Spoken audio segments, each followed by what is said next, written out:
We've got three scouting reports coming for you today with Cole Eiserman, Cayden Lindstrom, and Igor Chernyshov, three power forwards for the 2024 NHL Draft, all coming up on today's episode of Locked On NHL Prospects. You are Locked On NHL Prospects, part of the Locked On Podcast Network, your team every day.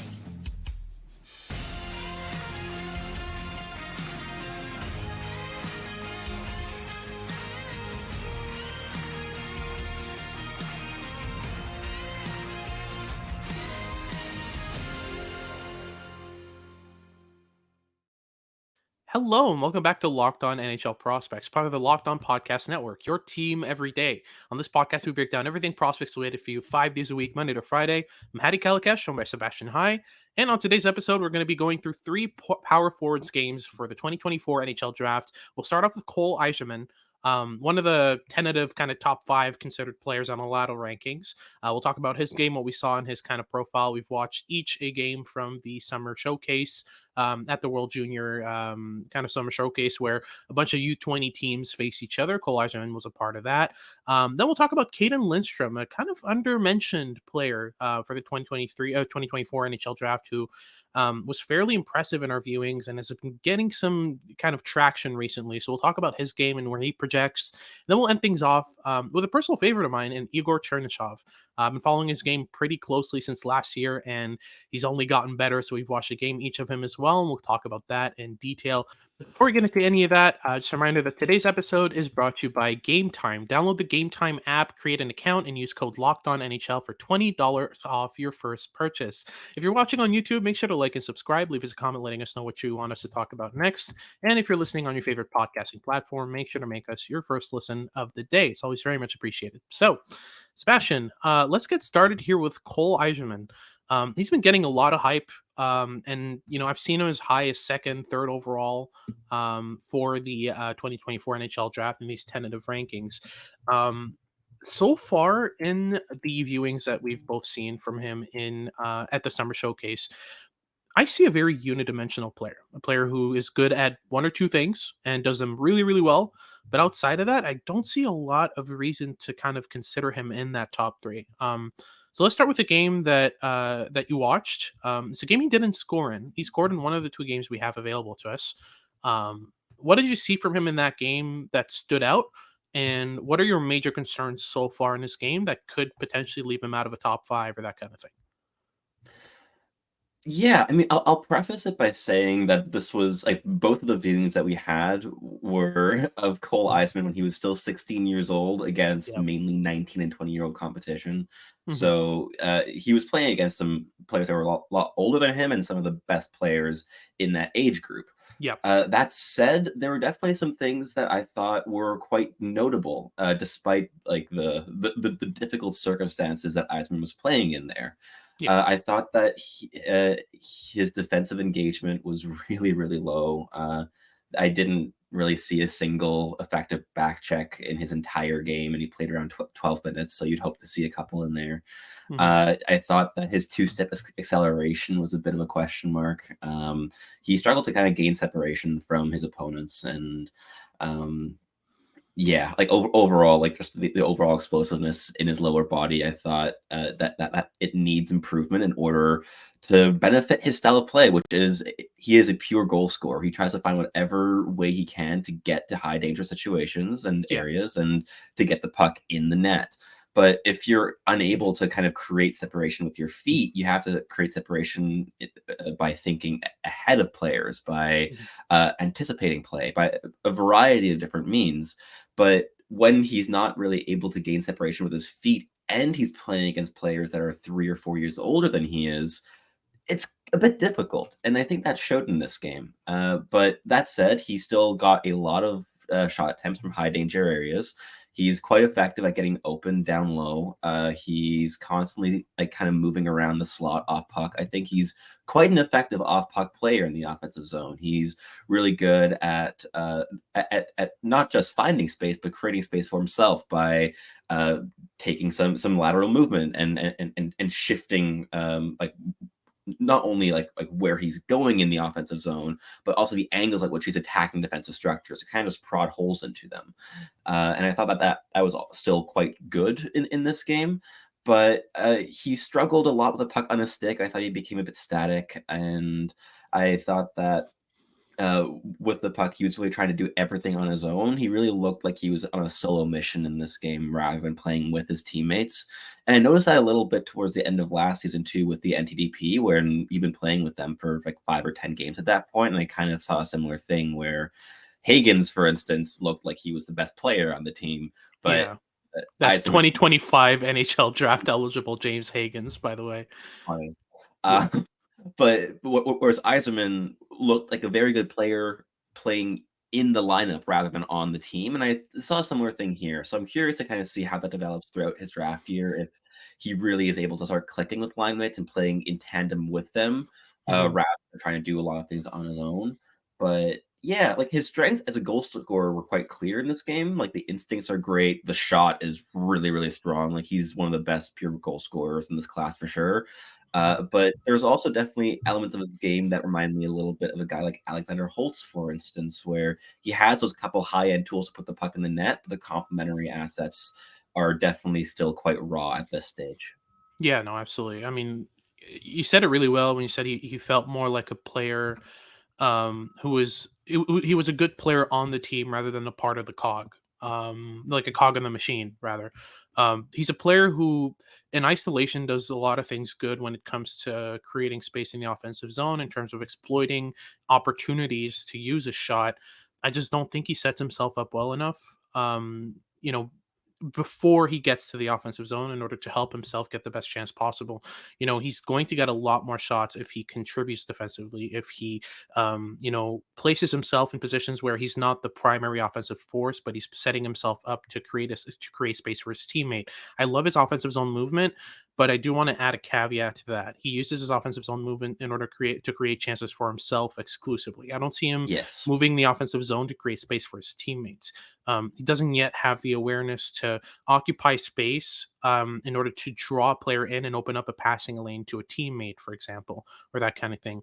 When he moves in the offensive zone, it's with the express purpose of putting his shot to work, which is good. I mean, he's a goal scorer.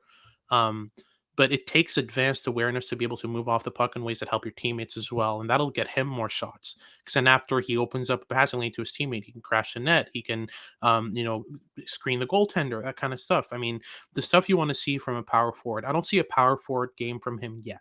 I see a very good sniper. If we're talking about current, NHL players, he reminds me a lot more of a less good skating Cole Caulfield than a Josh Anderson, for example. Like that's more the profile of player I'd give him. But he has all the individual tools to become a power forward. I just don't see him.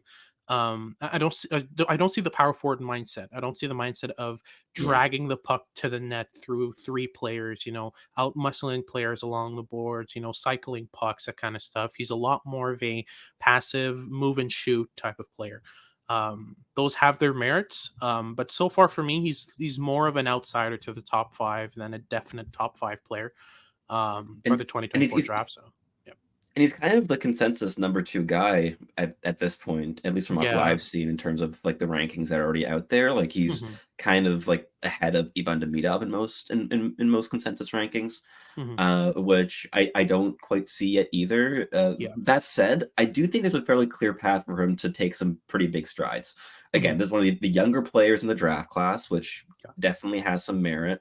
And as you said, he does not play like a power forward yet. He can be quite individualistic. But if he starts to learn to use his teammates in tandem to kind of create opportunities both for himself and for them, while also implementing more that power forward mentality of grinding his way towards the net rather than trying to sneak his way towards open space, I think that could already really change the way that he approaches the game and maybe make his on-ice value a bit more in line with what the results are already indicating that he is. And he's putting up a ton of goals already early on in the USHL season here. But the USHL is a league where individualistic players really can thrive. And I think one of the reasons that I like to look at international tape, especially against U20 competition of draft eligible players, is that's not really a stage where you can be overly individualistic, and you're kind of forced into uncomfortable situations. And I think one thing that kind of stood out to me in this viewing of Eiserman was that he just looked uncomfortable the entire game. I didn't see him trying things to become more comfortable on the ice. He was just like, oh, this is a situation where I'm not really in my element. And he just kind of stayed in that spot the entire game. Whereas I would have kind of liked to have seen him just try things but probably fail at a lot of them, but at least just make attempts to try to like shift the way that he's approaching the game against that style of competition. Yeah. But he was still very much the same style player in the third period as he was in the first. And that you'd like to see like the super high end, like top 3 potential players to shift how they approach a game, adaptability, period to period. Yeah, exactly. I mean, that's what made Connor Bedard such a special prospect. Is that adaptability, that ability to shift the way he plays based on the circumstances, based on the level of competition, and based on what other teams and his opponents are doing to him. Just shifting slightly the way that he plays in order to adapt to that. I haven't seen that yet from Eiserman, but it's very early in the season, and we'll give him a solid chance to prove us wrong so far and show us what he can do as the season develops, obviously. That wraps things up for our first segment regarding Cole Eiserman. We'll talk about a kind of undermentioned player in Cayden Lindstrom, who's also eligible for the 2024 draft and is off to a very good start in the WHL. We'll get after that, right after these messages here at Locked On NHL Prospects. If you're ever looking for last-minute tickets to an event, whether that's a hockey game, any other sport, even concerts, anything you're looking for in terms of events that require tickets, Game Time has you covered. They're a personal favorite of mine. I use them all the time when I'm, when I find myself free on one afternoon out of nowhere. My schedule's pretty shifty, so that happens occasionally where I have an afternoon free and I've got some money to spare. So I'll fire up Game Time to see if there's a local game going on that I can get tickets to last minute, and they've almost always got the best deals, and they're able to get you covered very, very quickly. They within a couple minutes after your purchase, you get a ticket, an electronic ticket that you can scan, get in, watch the game, have some fun. Even after the game has started, you can still get tickets through Game Time, which is really fun. There's a lot of advantages with them. First, you really never have to worry about reliability. You always get your tickets on time and within reasonable delay of having bought them. They're also really reliable in terms of showing you exactly where your seat will be. They've got really good, seat view technology that shows you exactly where you'll be sitting, what your view is going to be on the ice, for example. And they really, I mean, they're all in price to show your total up front. You never have to worry about, excess on your bill, that kind of thing, surprise fees, that kind of stuff. They're really upfront and reliable about how much you're going to pay for your tickets. So take the guesswork out of buying tickets with Game Time. You can download the Game Time app, create an account, and use the code LOCKEDONNHL for $20 off your first purchase. Terms apply. Again, create an account and redeem the code LOCKEDONNHL for $20 off. Download Game Time today. Last minute tickets, lowest price guaranteed. Our next partner is AG1, the daily foundational nutrition supplement that supports whole body health. I drink it literally every day. I gave AG1 a try because I wanted something that supported whole body health without having to take multiple pills in the morning in terms of vitamins, that kind of stuff. Just drink AG1 in the morning. It's got you covered for your entire day of nutrition requirements. They've got a bunch of vitamins and minerals that help you out in terms of making sure that you stay energized and healthy throughout the day. I drink AG1 in the morning before breakfast. So what I'll do is I'll usually, get a cup of water, drop some AG1 in there, give it a drink, then I'll start my morning routine, fruits, coffee, that kind of stuff to get me started on the day. And it really makes me feel like I'm ready to take on my day. It keeps me energized throughout the day. I feel a big difference between when I take it and when I don't. So it's very useful in terms of keeping you healthy there. Great athletes all have one thing in common, is that they take care of their bodies. And a huge part of that is, taking care of your nutrition with whole body health. It's a micro habit that that delivers big benefits and helps just about everybody take care of their health every day. If a comprehensive solution is what you need for your supplement routine, then try AG1 and get a free 1 year supply of vitamin D and 5 free AG1 travel packs with your first purchase. So you go to you go to drinkag1.com/NHL network. That's drinkag1.com/NHL network. Check it out. All right, so moving on to Cayden Lindstrom, a very interesting prospect that kind of got some decent traction in the last couple of days. He's still a player we don't really see talked about too much, but he's been getting some traction recently. We wanted to give him a look, so we've each watched a game of his, and I was fairly impressed with what I saw from him in these viewings. I mean, first and foremost, we're looking at a player who sets the tone very early. He fits the identity of the Medicine Hat Tigers really well.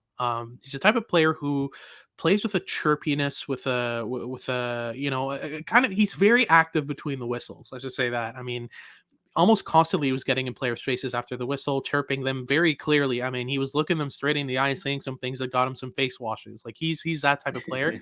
But on top of that, I was really impressed with the reaction time on him. The way he's able to kind of identify his next play really quickly and make either a quick one-touch pass or take a quick shot on net. He works the net front a lot, especially on the power play.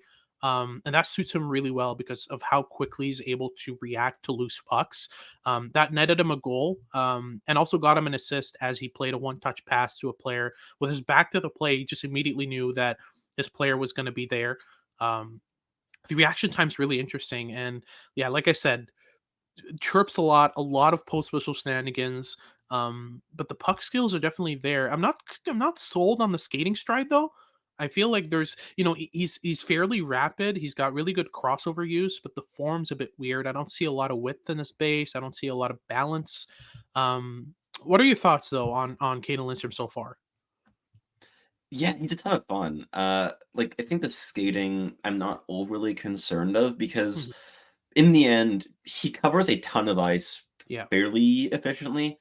Mhm. Yes, it is not the prettiest stride in the world, but Mhm. he's going to work on it. And especially Mhm. with bigger players, it usually takes a little bit longer for them to work out those kinks in stride mechanics. Yeah. So I'm not too worried on that front just yet. But he's really really enjoyable to watch. He plays a true power forwards game as a Mhm. natural centerman, which I really like. Yeah. Like typically in the NHL now, you really see power forwards mainly reserved for wingers.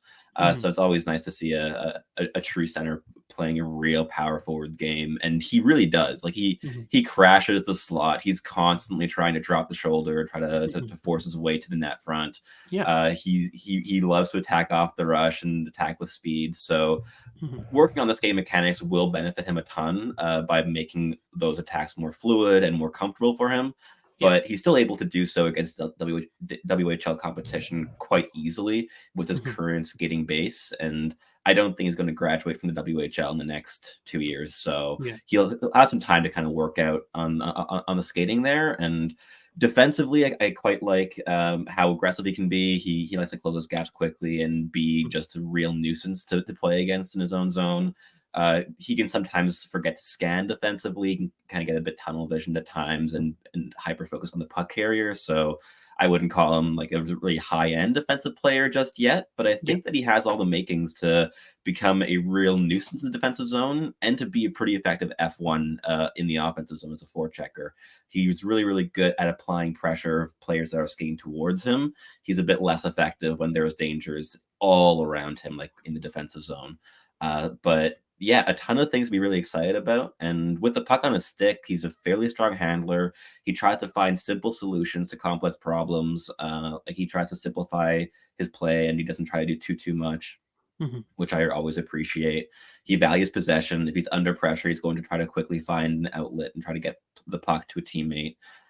He plays an overall fairly professional style of power forward hockey, which is always encouraging to see in a CHL player. But yeah, I've been impressed, and I think if we're talking draft ranges right now, I'd be probably siding to like that 12 to 25 range at the moment, which is a Yeah. really good start to the season for Lindstrom for sure.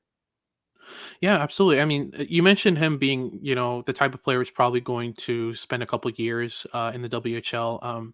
He fits the identity of the Medicine Hat Tigers so well that I would absolutely not be surprised to see him with a letter on his shirt, maybe even a C. He's that type of player, really engaged, really intense. I want to see, I feel like once he begins to understand how to use timing, how to use timing and how to manipulate timing, he's going to become a lot better of a player because a lot of his plays are one touch plays. A lot of his plays are plays that accelerate the pace of the game. Yes. I would love to see him slow it down, to see him manipulate timing that way because he's really good at speeding things up. He's really good at jump starting plays. He's a catalyzer at his Yeah. core, right? But I want to see him kind of slow down and manipulate plays, especially laterally, kind of just holding on to the puck for a split second, that kind of thing. I think his first play of the game that I watched, he set the tone with a massive hit off in the first seconds of the game, got the puck, and then immediately played it right on an opponent's stick. Because he was trying to accelerate the play. Instead, what he could have done was hold on to the puck for a second, wait for that skating lane, that passing lane to open, and then he would have hit his teammate in space. Um, I was concerned off the bat with the lack of kind of manipulation and deception in his passing game, even though his passing game's strong because of his quick reactions and his ability to know Yeah. his next play before he gets the puck.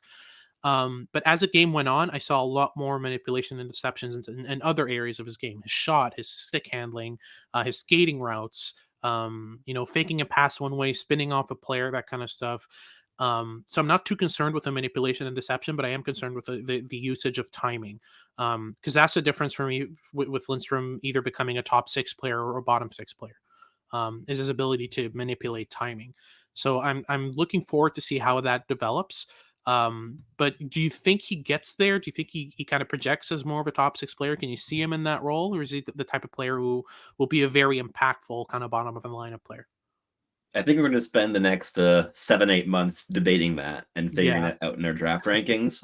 I think that like one of the toughest things to kind of spot early on in draft cycles is the difference between a middle six projection and a top six projection, because yeah, it really does come down to pretty small details in projection, and especially when you're watching an 18-year-old trying to project if it's going to be a third liner or the second liner in 5 years time, it comes down to pretty small margins in the end. But so far, I'm quite. I'd say I'm a bit optimistic with Lindstrom. I quite like what I've seen so far. I think that the pace he has, the overall toolkit he has, is really really encouraging, mhm, and that kind of learning to be more patient on the puck is something that players usually learn a bit later on in their careers, like maybe like the later seasons of their junior careers. So I would say I'm a bit optimistic for Lindstrom right now, as of right now, but it's still very much a first impression early on in the scouting season here. yeah, for sure. I mean, it was a solid first impression for sure. Yeah. But that wraps things up for a second segment. Now we'll talk about Igor Chernyshov, a personal favorite of mine, in this third segment. But before, quick word from our sponsors over at FanDuel.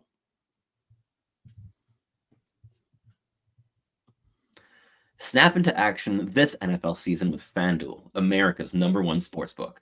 Right now, new customers get $200 in bonus bets, guaranteed when you place a $5 bet. That's $200 in bonus bets, win or lose, that you can spend on anything, ranging from player props to spreads to over and unders and far more. If you've been thinking about joining FanDuel, there's no better time to get in on the action. So visit fanduel.com/lockedon and kick off the NFL season. FanDuel, official partner of the NFL.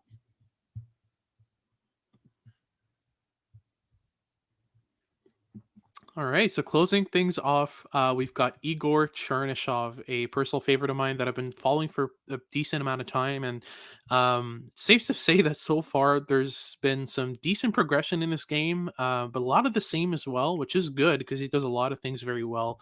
Um, Talk me through what you saw from this game because I've got already a good impression of kind of what the play style is for him, but this was only one of your first viewings of his, right? Yeah, I think it was my second official viewing, but my first one was back in the summer. So it felt like a reintroduction of sorts here. And I really enjoyed everything I saw in this game. He played like the game I watched was against MHL competition, and you watched a game against KHL competition.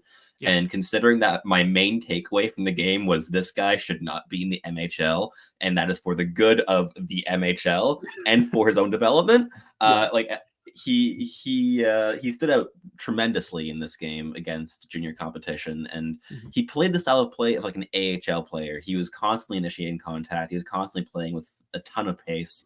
He was constantly trying to rile up his competition, and against MHL opponents, that doesn't really do much. It just kind of scares them. So he just like dominated the entire game, and Yep. his toolkit was really on full display. He's a really strong skater. I really like his edge work. He's really good and tight of maneuvering around opponents and through opponents, solving complex situations. He has a wicked shot. He's a really, really good goal scorer. He really has the mold of like the modern European power forward. So I'm thinking of guys stylistic comps here, not direct, but the style of guys like Ranton and Slavkovsky, for instance, where the style of play is kind of built on a combination of strength, power, skill, finesse, and adaptability on the ice. Yep. And Chernyshov has all of those assets like easily. And I thought he was really, really strong in this game. I thought there were a couple weaknesses. He was a little bit more static in possession of the puck than without it. Off puck, he was really dynamic. He was constantly he's constantly moving, constantly switching angles, constantly applying pressure. But with the puck on the stick, slight deer in the headlights, even against MHL competition, he became a lot more static, a lot more like single tracked kind of in the offensive zone, where he'd try one thing and that wouldn't work, and then he kind of panic. But off puck, he's so adaptable and really dynamic. But with the puck, that was a bit less clear. So I think his on puck play still has a bit of growing to do, whereas his off puck game is already very, very strong. And the other thing I noticed was that like his processing speed and his composure, kind of in line with that on puck play, are things I kind of want to see develop against professional competition and see how that kind of works against those higher end opponents. Because in this game it didn't bite him, but I did notice a couple instances where he didn't process a play particularly quickly, and there wasn't necessarily like a haste in his decision making. He was perhaps a little bit complacent, but those are things that usually get ironed out pretty quickly at the professional level. So I'm very curious to hear what you saw in your viewing of him at the KHL level, because I think that's probably closer to where he should be than the MHL. Oh, for sure, 100%. That was more of speed, and even then, he was still finding ways to stand out against KHL competition. I mean, the fundamentals with Chernyshov are so solid. I mean, we talk about his physical prowess. He's a player who's strong, who's also agile, like really agile and tight. He's able to turn He's corners so agile, and separate laterally so well. His skating's really solid. So the physical tools already kind of there as a kind of base to work his game off of, but the intricacies and details of how he engages physically, the details of how he finds space off the rush, his rush patterns, and the way he finds the right amount of spacing in order to work with off the rush and on the breakout. There are so many little fundamentals. I want to point one out, which is really important, which is position before possession. I might talk about that a lot this year, so I just want to explain what that means. It is essential when you're heading into a board battle to establish body positioning before even attempting to get the puck. Like that's step one, is making sure that you've got the better positioning in terms of the contact with the defenseman as you're getting into a corner for a puck retrieval on the forecheck, for example. Chernyshov has that down pat. He knows exactly how to place his body, and knows to do that before even trying to get the puck. So that's already something that's super solid as a foundation to his game. On top of that, there was another play that really stood out in this game. He was receiving a stretch pass out of his zone. He had his back to the play. He took a look over his shoulder, identified that the stretch pass was coming and that the defenseman that was beside him was better placed. In one motion, he lifted the defenseman's stick, put his stick immediately back on the ice, and managed to stay offside through all of that and got into the offensive zone.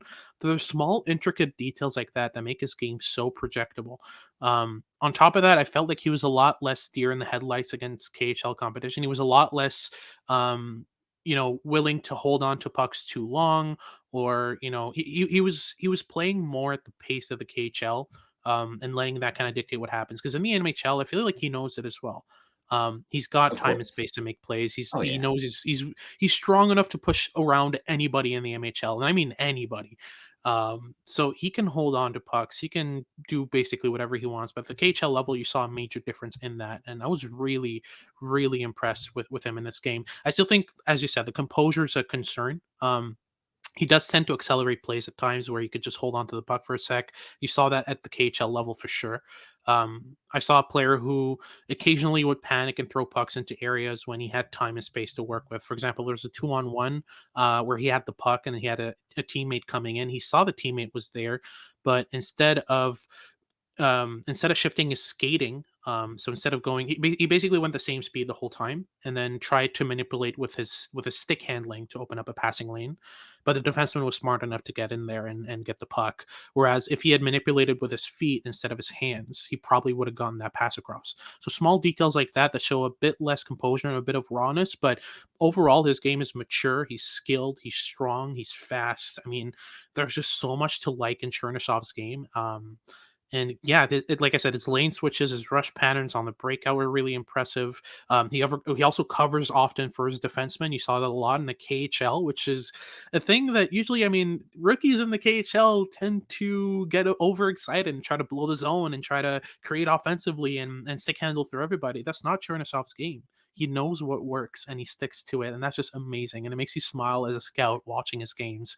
So yeah, I was very impressed with the tape in the KHL. There were a couple hiccups, your typical growing pains for. I mean, other than Matvey Michkov and like generational Russian prospects, like no Russian rookie will basically excel in their first year in the KHL. That's just not how it works. But yeah, he's just really impressive. There's so many things to build off of in his game that for me he's definitely a top 10 talent.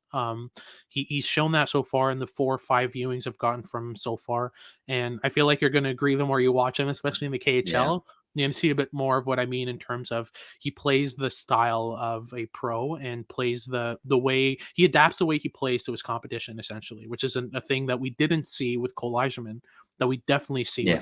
with Igor Chernyshov.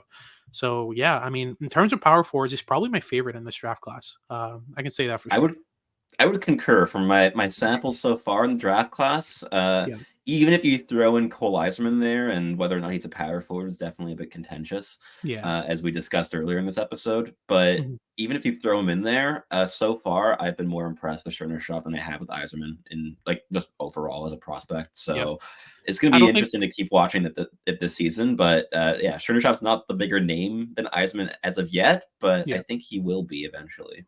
Absolutely. Yeah, he's probably the best. He's probably the best forward at playing in tight quarters in this draft. Like it, Understandable. Yeah. like the 3-4 feet around him, he dominates that so well. His hands and tight are insane. So yeah, no, I'm a really big fan of Chernyshov so far, and I'll keep a good look to see if that progresses because I've seen some small progress in his ability to play under physical pressure. So I'm hoping that continues within his game. But that wraps things up for today's episode. Thank you very much for tuning in. If you're watching on YouTube, make sure to like and subscribe. Leave us a comment letting us know what you want us to talk about next. We've got a mailbag tweet out on Twitter as well. If you want to participate to that, make sure to take care of that as well. And if you're listening on your favorite podcasting platform, make sure to make us your first listen of the day. For your second listen of the day, make sure to check out Locked On Sports Today. They've got all your news and updates about what's going on in sports. And make sure to tune in for tomorrow as we answer some questions, watch a couple more tape, talk about a couple more prospects. That's all coming up soon. This has been Hattie Kalakesh with Sebastian High. We hope you tune in next time.